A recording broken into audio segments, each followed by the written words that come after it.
కల్కి 2898 AD shooting ఎంతవరకు వచ్చింది? అనుకున్న తేదీకి వస్తుందా లేదంటే ఏదైనా ఆలస్యం అవుతుందా? ఆల్రెడీ మార్చిలో ఉన్నాం, చూస్తుండగానే ఏప్రిల్ కూడా అయిపోతుంది. మరి కల్కి షూటింగ్ ఎంతవరకు వచ్చింది? ప్రాజెక్ట్స్కే అప్డేట్స్ ఏంటి? ఇప్పుడు ఈ చిత్ర షూటింగ్ ఎక్కడ జరుగుతుంది, ఇంకా ఎంత బ్యాలెన్స్ ఉంది అన్న ప్రశ్నలు డార్లింగ్ అభిమానుల్లో తిరుగుతున్నాయి.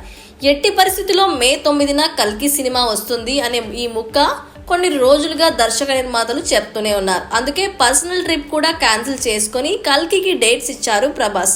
కల్కి 2898 AD షూటింగ్ కోసం మరోసారి దేశం దాటారు. ప్రస్తుతం ఈ చిత్ర యూనిట్ అంతా ఇటలీలో ల్యాండ్ అయ్యారు. కల్కి షూటింగ్ చివరి దశకు వచ్చింది. ఇది 2 భాగాలుగా వస్తుందని ప్రచారం జరుగుతోంది. దీనిపై యూనిట్ త్వరలోనే క్లారిటీ ఇవ్వనుంది. ఇటలీలో ప్రభాస్ దిశా పటానీపై సాంగ్ చిత్రీకరించబోతున్నారు నాగ్ అశ్విన్. ఈ పాట కోసమే భారీగా ఖర్చు పెడుతున్నారు నిర్మాతలు. బాహుబలి, సాహోలోని పాటల మేకింగ్ ను మరిపించేలా ఈ సాంగ్ పిక్చరైజ్ చేయబోతున్నారు నాగ్ అశ్విన్. కొన్నేళ్లుగా డాన్స్లకి దూరంగా ఉన్న ప్రభాస్ కల్కిలో మాత్రం కాలు బాగానే కదపాలని ఫిక్స్ అయిపోయారు. ఇటలీలో షూట్ చేయబోయే సాంగ్ పూర్తిగా డాన్స్ నెంబరే. ఈ షెడ్యూల్తో షూట్ పూర్తి కానుంది.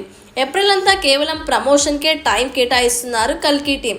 ఏదేమైనా చెప్పినట్లుగానే మే 9న కల్కి ఆన్ టైం వచ్చేస్తుందన్నారు మేకర్స్.